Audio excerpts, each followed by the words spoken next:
हाँ जी बच्चों, स्वागत है आपका एक और वीडियो में। आज हम बात करेंगे क्लास 12 की पोल साइंस के सिलेबस के बारे में। देखिए, जो क्लास 12 की पोल साइंस है ना, वो 11 से बहुत डिफरेंट है। क्यों?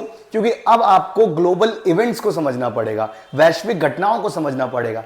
फॉर एग्जाम्पल, अभी अमेरिका ईरान वॉर चल रहा है, तो इसके क्या कारण है, क्यों चीजें हो रही हैं, आपको इस तरह की थिंकिंग के साथ क्लास 12 की पोल साइंस को देखना पड़ेगा।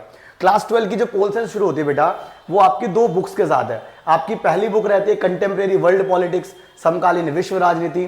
दूसरी बुक आती है politics in India since independence, स्वतंत्र भारत में राजनीति। ठीक है, तो दोनों अलग अलग बुक्स, ठीक है, अलग अलग टाइमलाइन।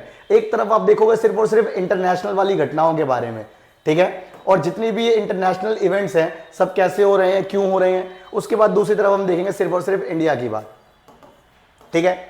उसके अलावा जो आपकी पॉलिटिकल साइंस रहती है यहां पर, अगेन ये भी आपकी 80 मार्क्स की रहती है, 20 नंबर का आपका प्रैक्टिकल बनता है, तो कुल मिलाकर आपको 100 नंबर से मार्क्स मिलने शुरू होते हैं। अब एक चीज समझिएगा कि क्या ये दो किताबें आपके लिए सफिशिएंट है? आप ये कह सकते हो काम चल जाएगा, लेकिन कंप्लीट नहीं है। क्यों? क्योंकि अब आपके सिलेबस में एक चीज ऐड हो गई है जिसे हम कहते हैं कंपिटेंसी। ठीक है, कंपिटेंसी का मतलब कि आपका 25% हिस्सा पेपर का, एक चौथाई हिस्सा, वो एनसीईआरटी से डायरेक्ट उठ के आएगा ही नहीं। आपको statement, value based questions, case study, ये सारी चीजें देखनी पड़ेंगी। अगर हम इसके सिलेबस पे बात करें, सबसे पहले देखिए, दोनों बुक में हमको टोटल मिलाकर 15 चैप्टर मिलते हैं। पहली बुक से 7, अगली बुक से 8, 15 चैप्टर। ठीक है, कोई बड़ी बात नहीं है, आसान है, ध्यान से पढ़ोगे बहुत इजी क्लियर हो जाएगा। क्लास 12 में आपको सिर्फ एक चीज चाहिए, वो है कंसिस्टेंसी। थोड़ा पढ़ो लेकिन रोज पढ़ो। एक साथ पढ़ने बैठोगे नाश हो जाएगा। थोड़ा पढ़ो लेकिन रोज पढ़ो। सबसे पहले दो ध्रुवीयता का अंत, एंड ऑफ बायोपोलैरिटी की विश्व के दो हिस्से थे, दो पावर्स थी, खत्म हो गई। उसके बाद कंटेम्प्रेरी सेंटर्स ऑफ पावर की दुनिया में अमेरिका को टक्कर देने वाले नए नए देश आ रहे हैं। जैसे ईरान को किसी ने माना था अमेरिका को टक्कर दे पाएगा, दे रहा है ना, तो ऐसी चीज। उसके बाद कंटेम्प्रेरी साउथ एशिया कि इंडिया और इसके आसपास क्या क्या घटनाएं घट रही हैं। उसके बाद इंटरनेशनल ऑर्गेनाइजेशन, अंतर्राष्ट्रीय संगठन, अगर नाम सुना हो तो एक यूएनओ नाम की चीज है। उसके बाद सिक्योरिटी, सुरक्षा, किस किस तरह से दुनिया में खतरे अवेलेबल हैं, किन किन चीज़ों पर काम करना चाहिए, एनवायरनमेंट को और बेहतर कैसे बना सकते हैं, और लास्ट आता है ग्लोबलाइजेशन, वैश्वीकरण। ठीक है, उसके बाद दूसरा, इंडिया में पॉलिटिक्स की बात करें तो हमारी नेशन बिल्डिंग, देश तो आज़ाद हो गया, लेकिन उसके बाद दिक्कतें क्या क्या आई। दूसरा chapter, era of one party dominance, कि आज अगर हम कहते हैं ना कांग्रेस ने 70 साल शासन किया, तो उसने करा कैसे, वो वाली बात। फिर उसके बाद पॉलिटिक्स ऑफ प्लान डेवलपमेंट, नियोजित विकास की राजनीति, कि हमारी इकोनॉमी हमने बनाई कैसे, योजना आयोग, नीति आयोग, ये सब कहाँ से उठ के आया।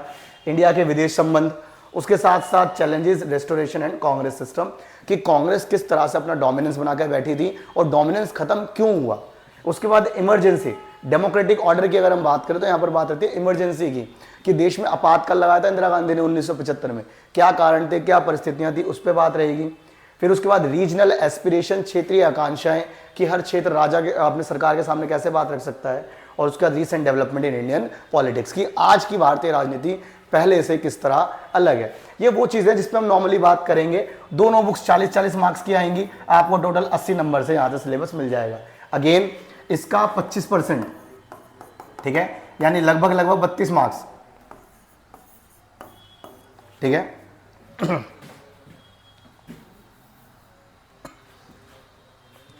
इसका 25% आपको कंपिटेंसी में देखने को मिलेगा। अब अगर हम देखें कंपिटेंसी में क्या क्या चीजें देखते हैं, तो कंपिटेंसी में हमारे पास नॉलेज और रिमेंबरिंग, कि आपके पास कितना ज्ञान है, कितनी चीजें आपको याद है, वो मैटर करती हैं। अंडरस्टैंडिंग, कि आपने किन किन टॉपिक्स को किस तरह से समझा है, कंपेयर करके सारी चीजें।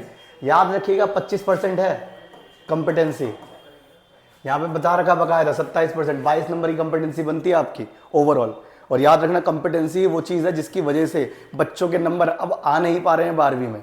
ठीक है, तो इसीलिए इस पे ध्यान देते हुए बिल्कुल क्लियर कह रखा है कि आएंगे 2026-27 में 50% तक जो क्वेश्चन है वो कंपिटेंसी बेस्ड होंगे।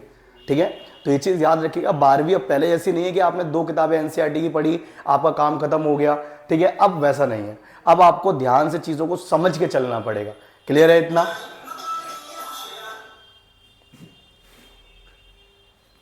रहने दे। उसके बाद देखिए क्वेश्चन पेपर जो बनेगा आपका, दोनों बुक से 40-40 नंबर, 20 नंबर प्रैक्टिकल और ये 100 का हो जाएगा। ठीक है, और याद रखना यहां पर भी आपको 4 नंबर का एक मैप देखने को मिलेगा और 4 नंबर का एक कार्टून।